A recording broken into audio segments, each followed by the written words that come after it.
नमस्कार दोस्तों, स्वागत है आपका हमारे चैनल ज्ञान लो में। आज हम बात करेंगे NCERT exercise solution class 8 science के अंदर चैप्टर 13 की, जो कि है साउंड। तो इस एक्सरसाइज को हम सॉल्व करेंगे। चलिए पहला क्वेश्चन लेते हैं। इसके अंदर चूज़ द करेक्ट आंसर, हमें करेक्ट आंसर को चूज़ करना है। Sound can travel through, sound जो है ट्रैवल कर सकता है। यहाँ पे हमें ऑप्शन दिए हैं, तो यहाँ पर आंसर रहेगा सॉलिड, लिक्विड एंड गैसेस। क्यों? क्योंकि साउंड को ट्रैवल करने के लिए एक मीडियम की आवश्यकता होती है, और मीडियम क्या है? सॉलिड भी मीडियम है, लिक्विड भी मीडियम है, और गैस भी एक मीडियम है। तो तीनों में से ये ट्रैवल कर सकता है। सेकंड क्वेश्चन लेते हैं। Voice of which of the following is likely to have minimum frequency. ये हमें कुछ ऑप्शन दिए हैं और इसके अंदर हमें बताना है कि किसकी जो है मिनिमम फ्रीक्वेंसी होगी, कौन सी आवाज़ की। तो इसका आंसर रहेगा ए मैन, क्योंकि बेबी गर्ल, बेबी बॉय और वुमेन, अगर इनकी हम बात करें तो इनकी जो वॉइस होती है वो हाई पिच वॉइस होती है। हाई पिच का मतलब है हाई फ्रीक्वेंसी वाली वॉइस होती है। तो हाई पिच का मतलब हाई फ्रीक्वेंसी, हमें चाहिए लो पिच। तो लो पिच की जो वॉइस होती है वो मैन की होती है। तो इसीलिए जो यहाँ पर आंसर रहेगा ए मैन, क्योंकि जो मैन वॉइस होगी मिनिमम फ्रीक्वेंसी होगी अगर हम इन सारी वॉइस से कंपैरिजन करें। तो इसका आंसर ये रहेगा। नेक्स्ट क्वेश्चन ले लेते हैं। In the following statement tick T against those which are true, यानी कि जो सही स्टेटमेंट हैं उसके आगे हमें टिक कर देना है और टी के ऊपर, और जो गलत है वहाँ पे एफ को हमें टिक करना है। तो पहला जो है इसके अंदर, sound can not travel in vacuum. तो क्या साउंड जो है ट्रैवल इन वैक्यूम नहीं, वैक्यूम के अंदर ट्रैवल नहीं कर सकता? तो इसका आंसर है बिल्कुल सही है ये स्टेटमेंट, क्योंकि साउंड को मीडियम की आवश्यकता है, और वैक्यूम जो है एक तरह का, उसके अंदर कुछ भी जो पार्टिकल कहें या कुछ भी ऐसा नहीं होता जो कि साउंड को मीडियम प्रोवाइड कर सके। तो वैक्यूम में साउंड जो है ट्रैवल नहीं करता, ये बिल्कुल सही है। दूसरा ले लेते हैं। द नंबर ऑफ ऑसिलेशंस पर second of A vibrating object is called time period. तो यहाँ पे ये जो हमारी डेफिनेशन है या स्टेटमेंट है ये गलत है, तो ये फॉल्स है। क्यों? क्योंकि जो नंबर ऑफ ऑसिलेशन पर सेकंड होती है वो हमारी, अगर उसकी बात करें, ये जो डेफिनेशन है फ्रीक्वेंसी की होती है, टाइम पीरियड की नहीं है। टाइम पीरियड हमारा होता है time taken to complete one oscillation, वो टाइम पीरियड होता है। तो यहाँ पे ये फ्रीक्वेंसी की है, तो इसलिए यहाँ पे टाइम पीरियड हमें कहा गया है, तो ये नहीं है, गलत स्टेटमेंट है। सी क्वेश्चन है, if the amplitude of vibration is large, अगर एम्पलीट्यूड का वाइब्रेशन लार्ज हो तो क्या साउंड फीबल होगा? फीबल यानी कि क्या कमज़ोर होगा साउंड? तो यहाँ पर ये भी फॉल्स रहेगी, क्योंकि अगर एम्पलीट्यूड ज़्यादा है, पहले तो हम एक वेव को देख लेते हैं। साउंड वेव इस तरह की होती है, एम्पलीट्यूड ये होता है ये वाला।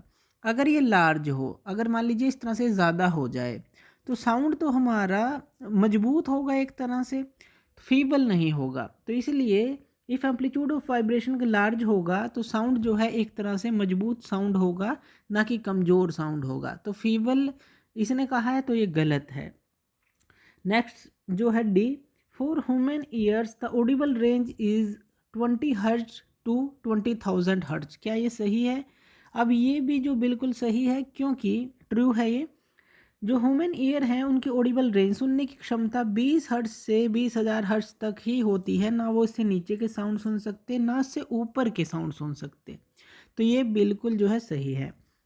नेक्स्ट क्वेश्चन ले लेते हैं। The lower the frequency of vibration higher is the pitch.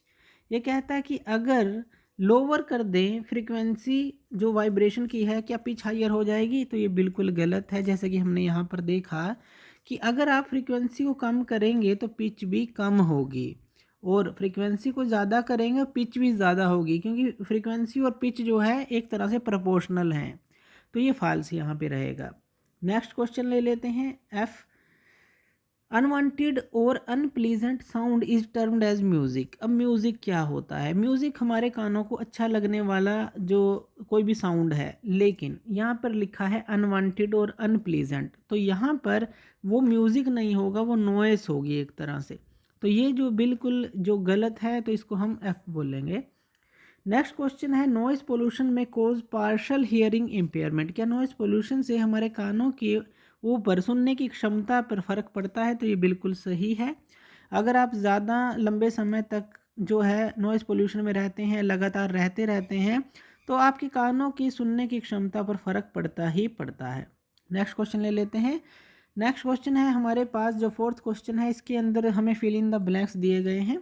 तो पहला क्वेश्चन है time taken by an object to complete one oscillation. अगर हम बात करें कि टाइम लिया गया है एक ऑब्जेक्ट के द्वारा एक कंप्लीट ओसिलेशन करने के लिए, तो उसको हम क्या बोलते हैं? Time period. तो इसका आंसर रहेगा हमारा टाइम पीरियड। तो ये हो गया टाइम पीरियड। नेक्स्ट क्वेश्चन लेते हैं। Loudness is determined by the dash of vibration. जो लाउडनेस है उसको किस तरह से मापा जाता है? तो उससे अगर हम बात करें एम्पलीट्यूड ऑफ वाइब्रेशन से मापा जाता है। तो एम्पलीट्यूड ऑफ वाइब्रेशन जो है लाउडनेस का डिटर्मिनेशन है एक तरह से। नेक्स्ट क्वेश्चन है the unit of frequency. Frequency की यूनिट क्या है? फ्रीक्वेंसी की यूनिट हमारी हर्ट्ज होती है। HZ इसका सिंबल है, तो ये इसका आंसर रहेगा। नेक्स्ट क्वेश्चन है अनवांटेड साउंड इज कॉल्ड। जो कि साउंड हमारे कानों को अच्छा नहीं लगता, वो अनवांटेड साउंड क्या होता है? उसे हम नॉइस कहते हैं। तो यहाँ पे आंसर जो रहेगा वो नॉइस रहेगा। नेक्स्ट क्वेश्चन ले लेते हैं। Shrillness of A sound is determined by the dash of vibration. जो श्रिलनेस है साउंड की, एक तरह की हाई पिच साउंड होती है। तो वो चीज़ जो है वो किस तरह से डिटरमाइन की जाती है? बाय द फ्रीक्वेंसी आप कह सकते हैं। जो फ्रीक्वेंसी ऑफ वाइब्रेशन है उससे डिटरमाइन की जा सकती है। जो श्रिलनेस है, हाई पिच होगी तो हाई फ्रीक्वेंसी होगी, लो पिच होगी तो लो फ्रीक्वेंसी ऑफ वाइब्रेशन होगी। तो इसलिए यहाँ पे फ्रीक्वेंसी लिखा गया है। नेक्स्ट क्वेश्चन ले लेते हैं। A pendulum oscillate 40 time in 4 second. एक पेंडुलम जो है 40 बार 4 सेकंड के अंदर ओसिलेट करता है। फाइंड इस टाइम पीरियड हमें निकालना है और फ्रीक्वेंसी हमें निकालनी है। तो जो फ्रीक्वेंसी हमारी होती है, पहले तो हम वही देख लेते हैं। फ्रीक्वेंसी होती है टोटल नंबर ऑफ ओसिलेशन होती है और बाय जो समय होता है। तो फ्रीक्वेंसी क्या है? Total number of oscillation. इसके अंदर कितने दिए हैं? 40 दिए हैं और समय कितना दिया है? 4 दिया है। तो फ्रीक्वेंसी क्या हो जाएगी? 40/4, यानी कि जो फ्रीक्वेंसी है वो तो आ गई हमारी 10 hertz. Number of oscillation divide by जो टाइम उसने लिया है, तो ये तो आ गया हमारा फ्रीक्वेंसी। अब जो टाइम पीरियड होता है हमारा, वो जो होता है बिल्कुल फ्रीक्वेंसी उसके उल्टा होती है, यानी कि 1/f आप उसको लिख सकते हैं। अब यहाँ पर अगर आप टाइम पीरियड को निकालेंगे तो वहाँ पे जो टाइम पीरियड है वो क्या आ जाएगा? 1/10 आ जाएगा, यानी कि 0.1 जो है यहाँ पर आंसर रहेगा टाइम पीरियड 1 सेकेंड का रहेगा, 0.1 सेकेंड का।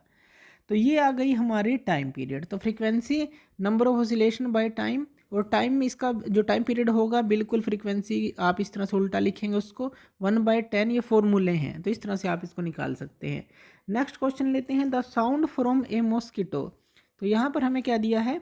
एक साउंड दिया है मॉस्किटो के द्वारा जो प्रोड्यूस किया जा रहा है। When it vibrates it wings at an average rate of 500 vibration per second. यानी कि जब मॉस्किटो जो है वाइब्रेट करता है अपने विंग्स को, तो वो एवरेज रेट है 500 वाइब्रेशन वो लेता है पर सेकेंड। टाइम पीरियड उसका क्या रहेगा? तो हमें जो है टाइम पीरियड निकालना है। अब देखिए यहाँ पे ओसिलेशन की फ्रीक्वेंसी दी गई है, एक तरह से वाइब्रेशन पर सेकंड है। वाइब्रेशन पर सेकंड का मतलब है फ्रीक्वेंसी हमें दी है। तो यहाँ पे फ्रीक्वेंसी कितनी है हमारे पास? ये है हमारे पास 500। टाइम पीरियड कितना हो जाएगा? टाइम पीरियड की बात करें वो हो जाएगा 1 डिवाइड बाई फ्रीक्वेंसी 500, यानी कि 0.002 सेकेंड जो है ये इसका आंसर रहेगा। तो इस तरह से आप इसको निकाल लेंगे। नेक्स्ट क्वेश्चन है identify the part which vibrate to produce sound in the following instrument.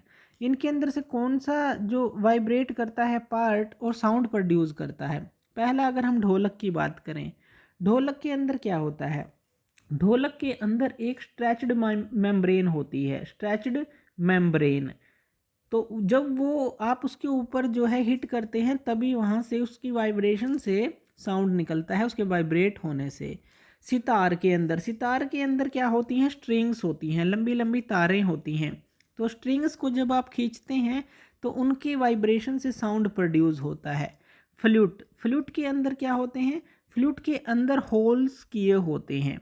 तो इन होल से जैसे ही हवा निकलती है, होलो पाइप से जब जाती है और इन होल से हवा निकलती है तो वाइब्रेशन प्रोड्यूस होती है पाइप के अंदर। तो उससे क्या है? यहाँ पर साउंड प्रोड्यूस होता है। तो तीनों का हमने देखा, इसके अंदर स्ट्रेचड मेम्ब्रेन, इसके अंदर स्ट्रिंग्स और इसके अंदर होल्स होते हैं।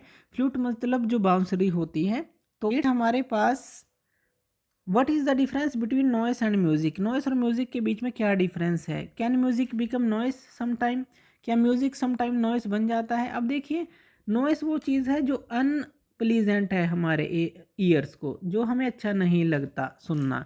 म्यूज़िक जो है हमारे ईयर को प्लीजेंट होता है, यानी कि हमें अच्छा लगता है सुनना। लेकिन कई बार जो है म्यूज़िक जो है अगर हम हाई उसको बजाते रहते हैं तो वो जो है हमारा नॉइस भी बन जाता है। तो ये आप कह सकते हैं इसके अंदर। तो म्यूज़िक साउंड जो है जैसे कि पियानो है, फ्लूट है, वायलिन है, तो सारे जो म्यूज़िक हैं हमारे या जो सॉन्ग्स हम सुनते हैं तो उनके अंदर जो म्यूज़िक दिया जाता है उस तरह से। नॉइस क्या है, कंस्ट्रक्शन वर्क हो गया, व्हीकल की हॉर्न हो गई, तो इस तरह की चीज़ें जो है अनप्लीजेंट होती हैं। नेक्स्ट क्वेश्चन लेते हैं, list sources of noise pollution in your surrounding. जैसे कि हमने बात की नॉइस पोल्यूशन के बहुत सारे सोर्सेज होते हैं। अगर आपके आसपास इंडस्ट्रीज़ हैं तो वहाँ पर जो आप सुन सकते हैं कि काफ़ी सारा अनप्लीजेंट साउंड आता है। व्हीकल्स हैं, अगर आपका घर जो है आसपास अगर रोड के आसपास है तो व्हीकल्स का जो साउंड है, हॉर्न्स हैं, तो वो सारे जो हैं आपको सुनाई देते हैं। इसी तरह से जो अगर कोई कंस्ट्रक्शन वर्क चल रहा है वहाँ पर आपको हैमर का साउंड सुनता है, जनरेटर का साउंड सुनता है, इस तरह के साउंड सुनते हैं। तो ये सारे लिस्ट आप बना सकते हैं। नेक्स्ट क्वेश्चन है, एक्सप्लेन इन व्हाट में noise pollution is harmful to human, कि जो नॉइस पोल्यूशन है किस तरह से हार्मफुल है ह्यूमन के लिए, तो ये हमें बताना है। अब देखिए जो नॉइस पोल्यूशन है वो किससे प्रोड्यूस होता है, जैसे हमने बात की इंडस्ट्री, व्हीकल्स, कंस्ट्रक्शन वर्क से, इस तरह से प्रोड्यूस होता है।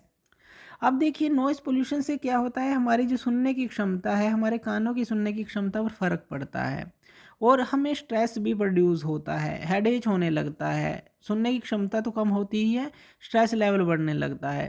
तो ये इन सारी चीज़ों के लिए जो है नॉइस पोल्यूशन जो है आप कह सकते हैं हार्मफुल होता है ह्यूमन के लिए।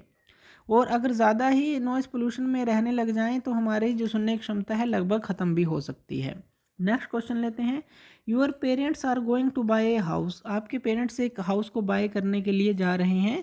दे have been offered one on the road side, तो उनको ऑफर किया गया है कि एक तो रोड साइड पे है, अनदर जो है 3 lanes away from the road side, और दूसरा जो है 3 लेन्स दूर है। तो which house would you suggest your parents should buy, explain your answer. तो यहाँ पर देखिए वही जो नॉइज़ पोल्यूशन वाली हमने बात की, अगर रोड के ऊपर होगा हाउस तो वहाँ पर बहुत ज़्यादा नॉइज़ पोल्यूशन होगा, लेकिन अगर रोड से थोड़ा दूर होगा तो वहाँ पर नॉइज़ पोल्यूशन जो है बहुत ही कम होगा, क्योंकि वहाँ तक आवाज़ नहीं पहुँच पाएगी। तो अगर आप सजेस्ट करेंगे तो 3 लेन्स अवे जो है रोड साइड से वो सजेस्ट करेंगे, तो आपकी सजेशन ये रहेगी। नेक्स्ट क्वेश्चन ले लेते हैं, sketch लैरिंग्स and explain its function in your own words. अब हमें जो है जो वॉइस बॉक्स है, लैरिंग्स का मतलब क्या है, जो वॉइस बॉक्स है उसका स्केच बनाना है और उसके फंक्शन को हमें बताना है। अब देखिए जो लैरिंग्स होता है, पहले तो हम उसका फंक्शन ही देख लेते हैं। उसके अंदर जो है इस तरह की 2 स्ट्रिंग्स होती हैं, इस तरह की 2 स्ट्रिंग्स की प्रॉपर फिगर आप जो है बुक से देख लीजिएगा, और इस तरह की होती हैं। ये जो है जैसे ही हवा जो है इनके अंदर से जाती है तो यहाँ पर वाइब्रेशन प्रोड्यूस होती है जिसे हम बोल पाते हैं, तो इसका फंक्शन होता है। और लैरिंग्स का जो प्रॉपर फिगर है आप अपने बुक से देख सकते हैं, उसके अंदर इस तरह से 2 स्ट्रेच्ड फिगर हो, 2 स्ट्रेच्ड जो स्ट्रिंग्स होती हैं इस तरह से, और जैसे ही यहाँ से हवा जाती है, एयर जो जाती है, तो यहाँ पे वाइब्रेशन होती है, तो वाइब्रेशन के कारण जो है उसके हमारा जो साउंड है वो प्रोड्यूस होता है, तो ये लैरिंग्स होती है। नेक्स्ट क्वेश्चन ले लेते हैं, lightning and thunder takes place in the sky. तो लाइटनिंग हो रही है और तूफान चल रहा है स्काई के अंदर सेम टाइम पर, और जो जैसे लाइटनिंग है बादल गरज रहे हैं, और at the same distance from us, हम कहीं खड़े हैं एक जगह से ऑब्जर्व कर रहे हैं उसको, तो लाइटनिंग हमें बाद में दिखती है, पहले दिखती है सॉरी, और थंडर इज़ हर्ड लेटर, और जो हमें आवाज़ है देर में सुनती है। ऐसा क्यों होता है, क्योंकि जो लाइट की स्पीड होती है वो ज़्यादा होती है अगर हम साउंड की स्पीड से देखें, तो इसलिए जो हमें जो लाइट है यानी कि जो रोशनी है वो पहले दिखती है और उसकी आवाज़ जो है वो बाद में सुनाई देती है। इसका सिर्फ यही रीज़न है, जो इनकी स्पीड है, तो स्पीड ऑफ साउंड जो है कम है, स्पीड ऑफ लाइट जो है ज़्यादा है। तो इस तरह से जो है पूरी एक्सरसाइज को आप जो है सोल्व कर सकते हैं और इसको आप समझ सकते हैं। तो थैंक यू वीडियो देखने के लिए, और इसी तरह की वीडियोस के लिए आप हमारे चैनल ज्ञान लो पे हमें सब्सक्राइब कर सकते हैं। धन्यवाद।